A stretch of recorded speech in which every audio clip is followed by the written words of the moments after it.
지금은 그 상승 사이클의 중반부를 이제 막 넘기 시작해가지고 대략 한 5년은 바라보고 투자를 해야 되거든요. 근데 지금만큼 현금을 가지고 있는 게 위험한 시기가 따로 없는데 이때 금에 대한 포트폴리오 비중을 10%도 안 갖고 있는 건 저는 조금 위험하다라고 생각하고, 지금 좀 비싼가? 지금 싸니까 좀 살까? 이런 식으로 생각을 하면 생각보다 금을 투자하는 타이밍을 자꾸 놓치게 돼요. 그래서 저는 일단 내 전체 자산의 10%는 가격 생각하지 말고 일단 담자.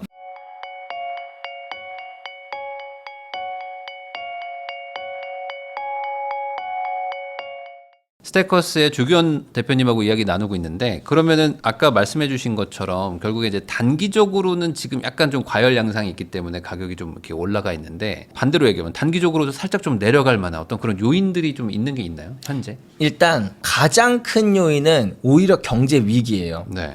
이게 금이 안전자산이라고 많이 불리다 보니까 지금 경기 침체 우려 때문에도 좀 올라가잖아요. 근데 실제로 경제 위기가 오면 금 가격이 좀 내려요. 왜냐면 두 가지 요인인데, 첫 번째로 우리가 금 가격이라고 말하는 건 사실은 실물이 아니라 선물 시세거든요. 네. 선물은 보통 레버리지를 써서 이제 투자자들이 투자를 하잖아요. 그렇다 보니까 어떤 경제 위기가 와서 자금 경색이 오면은 이제 마진 콜이 나옵니다. 그러면서 갑자기 선물 시세는 급락하는 현상이 나타나고, 두 번째는 이 금이라는 건 인플레이션 해지 자산인데 경제 위기는 대표적으로 디플레이션 위기인 경우가 좀 많거든요. 네. 그렇다 보니까 디플레이션 위기인 것도 금이 안 좋고, 그 다음에 이제 그 선물 시세다 보니까 마진 콜로 인한 가격 하락이 있어서 실제로 2008년 글로벌 금융위기 때도 마이너스 20% 정도 하락했고, 코로나 때도 단기적으로는 좀 하락을 했었어요. 네. 그래서 지금 이제 경기 침체 우려가 되게 커지고 있죠. 뭐 고용 시장도 되게 불안불안하고, 그리고 심지어 이제 물가 상승률도 떨어지는데 그거의 좀 근본적인 이유도 경기 침체 때문이다라는 그런 인식도 있는 것처럼, 만약에 이게 경기 침체 수준을 넘어서 경제 위기로 진짜로 이렇게 좀 전이가 된다라고 한다면, 그러면은 이제 금 가격도 마이너스 20% 정도는 하락할 수 있다. 다만 이게 국제 시세 기준이고 우리나라는 그러면 뭐 환율이 2배 치솟기 때문에 국내의 금값은 뭐 치솟으니까 저는 그래서 걱정 없이 금 모으고 있습니다. 그러니까 결국에 이게 그 말씀하셨던 것처럼 환율이 튀기 때문에, 환율에다가 결국에 금 가격 자체를 또 곱해가지고 결국에 금 가격 결정되는 거니까, 한국 사람 기준으로는 이래저래 나쁠 것은 없다. 네. 미국 사람들이야 뭐 당연히 뭐 달러 기반이니까 이제 뭐 금 가격 자체를 보겠지만, 그래서 미국 달러 기준으로 금값이 떨어져도 환율이 오르면은 한국은 오히려 원화 가치는 더, 그러니까 원화 가격은 더 비싸지는 경우도 있잖아요. 네, 맞아요. 그러니까 그런 일들까지 고려하면은 크게 걱정할 정도는 아니다. 네. 그러면은 언제 사면 되는 거예요? 그냥 지금 사면 되나요? 어떻게 해야 되는 거예요? 이 금이라는 거를? 금이라는 건 되게 장기 투자를 해야 되는 자산이에요. 원래는 보통 10년 사이클이다 보니까 10년을 바라봐야 되는데, 이미 지금은 그 상승 사이클의 중반부를 이제 막 넘기 시작해가지고 대략 한 5년은 바라보고 투자를 해야 되거든요. 그렇다 보니까 이게 내가 단기적으로 막 가격을 생각하면서 지금 좀 비싼가? 지금 싸니까 좀 살까? 이런 식으로 생각을 하면 생각보다 금을 투자하는 타이밍을 자꾸 놓치게 돼요. 그래서 저는 일단 내 전체 자산의 10%는 가격 생각하지 말고 일단 담자. 네. 왜냐면 금을 안 담으면 뭐 할 건데 하면 결국에는 금을 안 담고 있으면 현금을 가지고 있을 게 뻔할 거 아니에요. 그 포트폴리오 비중만큼. 네. 근데 지금만큼 현금을 가지고 있는 게 위험한 시기가 따로 없는데, 이때 금에 대한 포트폴리오 비중을 10%도 안 갖고 있는 건 저는 조금 위험하다라고 생각하고, 그게 진짜 위험한 포트폴리오라고 생각을 해서 일단 전체 자산의 10% 정도는 그냥 가격 생각하지 말고 금을 담아놓자. 네. 그리고 나서 저의 이야기도 들어보고 뭐 다른 이제 전문가분들의 이야기도 들어보면서 금 투자에 대한 확신이 생김에 따라 뭐 그때는 뭐 가격도 좀 보고 뭐 다양한 내가 알고 있는 투자 노하우가 있다면 그런 것들을 바라보면서 이제 금에 대한 비중을 늘리면 될 거라고 생각을 해요. 10% 정도는 그냥 우선은 사놓고 생각을 해라. 그러면은 말씀하신 것처럼 10% 정도는 어찌 보면 이렇게 최하를 얘기하는 거예요. 네네, 맞죠. 뭐 그 이상을 사도 괜찮을 타이밍 아닌가요? 그러니까 말씀하신 것만 들으면 지금 한 7배 얘기를 하는데, 그 3월에 나오셨을 때도 지금도 비싸다고 했는데 그때 사도 벌써 한 20-30%더 올랐단 말이에요. 그렇죠. 그럼 여기서 정말 뭐 2-3배 뭐 아니면 뭐 6-7배까지 올라간다면 이거보다 더 좋은 투자가 어딨냐? 반대로 얘기하면 투자 비중을 높이지 않을 이유가 없을 것 같기도 한데, 네. 뭐가 걱정되시는 부분이 있나요 혹시? 걱정해요. 생각보다 시간이 좀 더 오래 걸릴 수도 있을까요? 근데 시간이 만약에 생각보다 더 오래 걸린다. 근데 실제로 그러기도 하거든요. 이게 금이라는 가격 사이클이 짧게는 9년에서 길게는 13년까지 가요. 근데 이 사이클이 길면 길수록 상승률이 정말 기하급수적으로 늘어난단 말이에요. 그렇기 때문에 그러니까 그 금의 사이클이 생각보다 더 길어진다면 그건 오히려 우리한테 좋은 일이고 네. 뭐 그런 거는 크게 상관이 없는데 결정적인 문제는 그거예요. 저는 기본적으로 10%는 이제 포트폴리오의 안정성을 위해서 담으면 무조건 좋다라고 네. 생각할 정도로 그 포트폴리오 전체의 안정성도 올리고 수익률도 올리거든요. 근데 이제 진짜 문제는 뭐냐면 저는 사실 100%예요. 저는 100% 금과 은을 가지고 있거든요. 네. 근데 모두가 저처럼 투자하는 게 생각보다 좋지 않아요. 왜냐면 제가 이제 2019년에 저는 금 투자를 시작했고 그다음에 2020년에 그 유튜브 방송을 하면서 금 투자에 대한 이야기를 했거든요. 그때 금 가격이 20만 원이었어요. 정말 저렴했잖아요.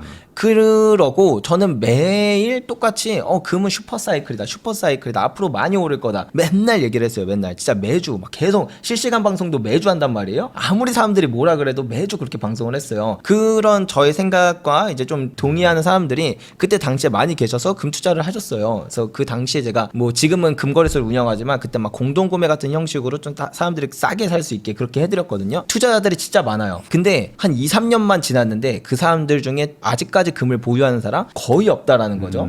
그러니까 내가 확신이 없으면 이 금이란 자산이 10년 사이클이라서 이렇게 오를 것 같지만 그 안에는 횡보장도 있고 또 이렇게 조정도 그렇죠. 오고 그렇게 한단 말이죠. 근데 횡보장이나 조정장이 오면 관심이 없어지는 것을 떠나서 되게 안 좋은 뉴스들도 많이 나와요. 그러면 나는 조규원이라는 저 사람 한 명의 말을 듣고 좋다라고 생각해서 샀는데 그 시기가 오면 조규원 한 명 빼고 나머지 10명은 다 나쁘다고 그래. 다 나쁘다고 해요. 그러면 사람 마음이 생각보다 버티기가 쉽지가 않아요. 근데 내가 10% 정도만 담잖아요. 그러면 그러니까 그 사람 마음이 조규원 말 잘못 들어서 그냥 물렸지 뭐 그냥 보유하자. 그러니까 이런 마음이 드는데 내 보유 비중이 막 40% 50% 막 심하면 100%까지 그렇죠. 가면은 10명이 아니라고 하는 그 상황 가운데서 진짜 내 마음을 지키기가 쉽지 않아요. 그래서 10% 정도를 담아놓고 투자의 확신도가 높아짐에 따라 비중을 올리는 게 좋아요. 저는 진짜 100%의 확신이 있기 때문에 100%를 담고 있는 건데 그렇지 않은 사람이 100%를 담으면 금가격이 실제로 100배가 오르든 1000배가 오르든 손실 날 수도 있다.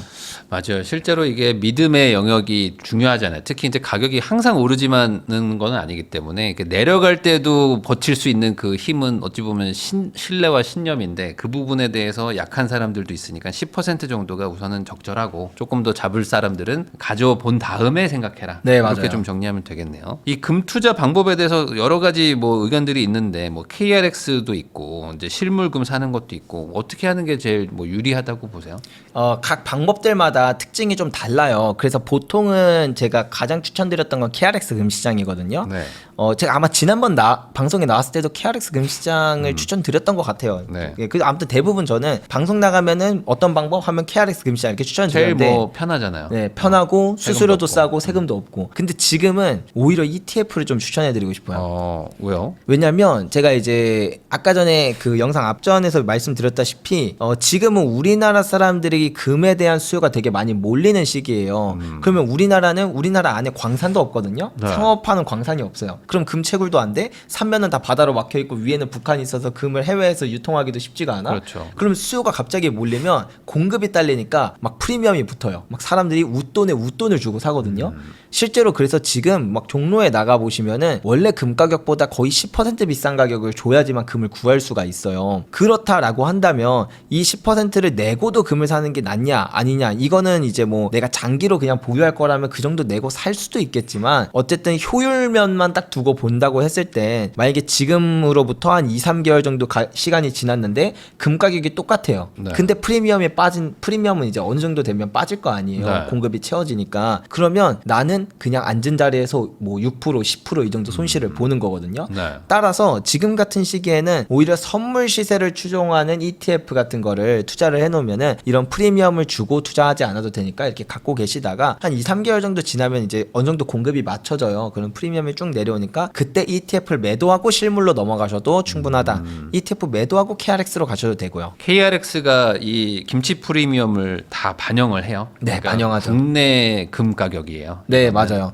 KRX는 이제 사람들이 그 KRX에 투자금이 많아지면 그만큼 실제 실물 금을 사다가 한국 예탁원에 넣어야 돼요. 네. 근데 우리나라에 금이 없다고 했잖아요. 그러니까 KRX도 웃돈을 주고 사서 넣어야 돼요. 그러니까 KRX 시세도 프리미엄이 붙어버려요. 그러면은 실물금을 사는 거나 KRX나 어차피 그 김치 프리미엄에 뭐 타격 받는 건 똑같네요. 네, 똑같습니다. 실물이 조금 더 프리미엄 더 준다거나 그런 것도 없나요? 비슷해요? 실물이 맞아요. 조금은 더 줘요. 그래서 제일 베스트는 뭐냐면 이렇게 프리미엄이 높을 때는 선물 투자를 하다가 그다음에 프리미엄이 안정화되면 KRX나 실물로 넘어가잖아요. 그러면 또 이제 금 가격이 치솟기 시작할 때 우리는 그때는 남들은 20% 수익 날 때 우리는 막 30% 40%씩 나는 거죠. 왜냐? 프리미엄을 우리는 그때는 받고 팔 수 있으니까. 이럴 때는 김치 프리미엄 영향이 좀 적은 ETF 쪽에 가 있는 게 차라리 낫다. 네. 금 중고로 사는 경우들도 요즘에 좀 있는 것 같은데 금 중고 산다는 것 자체가 워낙 금액도 크지만 뭐 어떤 신뢰도의 문제도 있을 것 같고 이걸 어떻게 판단을 좀 해야 되나요? 보통 이제 금을 중고로 사는 이유 중에 하나가 이 금을 실물로 살 때 부가세도 내야 돼. 그 다음에 살 때랑 팔 때 가격 차이도 이렇게 벌어져 있거든요. 네. 그러니까 사람들이 이제 중고 마켓 같은 데서 우리 이거 적절한 그냥 중고 마켓에서 서로 개인끼리 거래하면 부가세가 없거든요. 합법적으로. 그러니까 이제 그냥 이 살 때 팔 때 가격 차이만 있는 건데 이거 우리 중간에서 거래하자. 이 중간 거래 가격에서 거래하자 하면은 중고 시장에서는 살 때 팔 때 그 뭐 부가세도 없지 가격 차이도 없지 하니까 가장 효율적인 거예요. 그래서 실제로 금도 중고 거래식으로 사람들이 많이 거래를 하곤 하는데 이제 문제가 방금 말씀하신 것처럼 그냥 뭐 일반적인 중고 마켓 같은 데서는 얘가 진짜 금인지 아닌지 알 수가 없잖아요. 네. 근데 진짜 문제가 뭐냐면 내가 보통 그러니까 금을 실물로 사면 그 사람들이 막 한두 달 있다 팔질 않아요. 적어도 막 4, 5년 뒤에 팔거든요. 그러겠죠.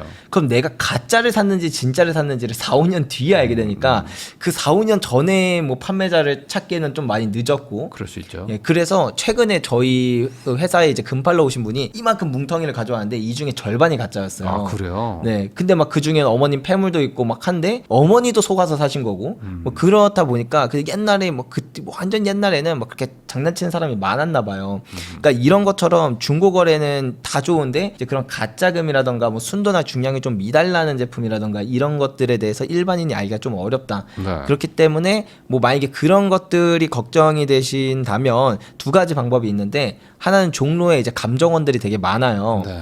감정비도 한 1,000원이면 되고 감정하는데 한 5분도 안 걸리거든요. 네, 그럼 이제 감정원에 가서 감정 한번 받아보고 거래하시는 게 좋고 이게 금은방하고 감정원이 다른 거예요? 다른 거죠. 감정원은 진짜 딱 감정만 해요. 네. 네, 딱 감정만 해서 얘가 순도가 얼마인지 뭐 이런 거 감정해 주는 그 데랑 감정원의 신뢰도는 확실한 건가요? 그렇죠. 그거는? 국가에서 인증을 받아야만 할 수 있는 곳들이라서 그래서 그런 감정원을 가는 게 저는 좋다. 아니면 이제 아예 그냥 업체에서 중개해 주는 게 낫다고 생각해요. 실제로 저희 회사가 이걸 중개해주기도 하는데 그렇다 보니까 이제 판매자는 이제 물건을 맡기면 저희가 다 감정하고 그다음 이상이 없으면 이제 매물로 올려서 거래가 되거든요. 그러니까 구매자가 뭐 판매자한테 상해를 당할 일도 없고 네. 사기를 당할 일도 없고 그다음에 가짜금을 살 그런 위험도 없으니까 개인 간 거래를 한다고 한다면 중개 플랫폼을 이용하던가 아니면 감정원을 이용하거나 이 둘 중에 하나 방법을 하면은 안전하게 효율적으로 구매하실 수 이게 있습니다. 금을 이게 1kg짜리를 이제 들고 다니는 것도 이게 지금 너무 금액이 커가지고 맞아요. 예를 들어 거래하려고 하는 것도 쉽지도 않지만 만약에 이걸 진짜 뭐 현금으로 막 한다고 쳐도 막 몇 천만 원을 막 들고 다니게 되는 거잖아요. 그러니까 너무 불안할 수 있잖아요. 맞아요. 차라리 업체를 이용하든지 하는 게 낫다. 네. 근데 이제 그런 것도 불안하면 뭐 KRX를 하시면 어쨌든 뭐 이제 금융 투자처럼 되는 거니까 네. 그것도 괜찮다. 장기적으로 봤을 때는 금 투자는 당연히 좋게 보시겠죠. 네. 장기적으로 봤을 때는 네, 리스크가 장기적으로. 거의 없다라고 봐야 될까요? 지금 가격에 사도. 그쵸. 저는 그렇다고 생각해요. 물론 뭐 당연히 아까 말씀드린 것처럼 그런 경제 얘기도 있을 수 있고 아니면 우리가 예측하지 못한 변수 때문에 단기적으로는 어떤 조정이 있을 수는 있겠지만 사실 금이라는 자산 자체는 그렇게 어려운 자산이 아니에요. 제가 쓴 책도 있지만 그 책 한 권 읽으면 사실 금 투자에 대해서는 우리나라에 그냥 0.1% 정도 된다고 생각하거든요. 그게 막 제 책에 잘 썼다가 아니라 그만큼 금이라는 자산이 이미 5,000년 동안의 역사 동안 정말 모든 것들이 다 밝혀져 있어요. 우리가 주식이 어려운 이유가 뭐 기술도 없고 경험도 없어서도 있지만 사실 주식시장은 역사가 200년밖에 안 되거든요. 네. 근데 정말 다양한 분야의 그런 주식들이 있다 보니까 네. 우리나라만 해도 2,000개가 넘는 기업들이 있다 보니까 얘네들의 다 적절한 가치 평가가 어떤 거냐, 얘네들이 언제 오르고 언제 떨어지냐 사실 맞추기가 어렵죠. 근데 금은 그냥 하나의 자산이 5,000년 동안의 역사를 가지고 있다 보니까 딱히 어려운 게 없어요. 네. 예, 단순하죠. 어찌 네, 보면 정말 단순해요. 단순하게 생각하면. 네. 되게 이게 어렵다 생각해서 어려운 거고 막 세계 경제 돌아가는 거 이런 것들을 보니까 어려운 거지. 그러니까 본질은 단순한데 거기서 이제 얼마만큼 좀 더 많이 갈 거냐, 좀 더 적게 갈 거냐, 아니면 그 조정 시기가 지금 올 거냐, 조금 뒤에 올 거냐, 이런 디테일을 볼 때 어려울 뿐이지 큰 그림을 보면 어려울 게 없다. 그래서 그냥 마음 편하게 그냥 그 본질 한번 공부하시고 기노업으로 투자하기에는 가장 무난하지 않나 이렇게 생각을 해요. 그냥 시중에 이 신용 화폐가 많이 풀렸냐 안 풀렸냐 이것만 판단해도 사실 뭐 맞출 수 있는 수준이잖아요. 뭐 네, 맞아요. 내일 오르냐는 모르겠지만 뭐 어쨌든 돈이 많이 풀린다. 그러면 금 사야겠다. 네. 돈이 좀 안 풀리네. 그러면은 뭐 조금 뭐 조심해야겠다. 뭐 그 정도로만 이해해도 사실은 맞는데 네. 그거 이제 기다리다가 딴 게 올라와 버리면 맞아요. 그때 이제 이거 팔아서 또 부랴부랴 막 가시고 막 그것만 안 하면 되잖아요. 네, 맞습니다. 그것만 아니면 장기적으로는 충분히 금 투자는 괜찮다. 이렇게 얘기를 해주셨어요.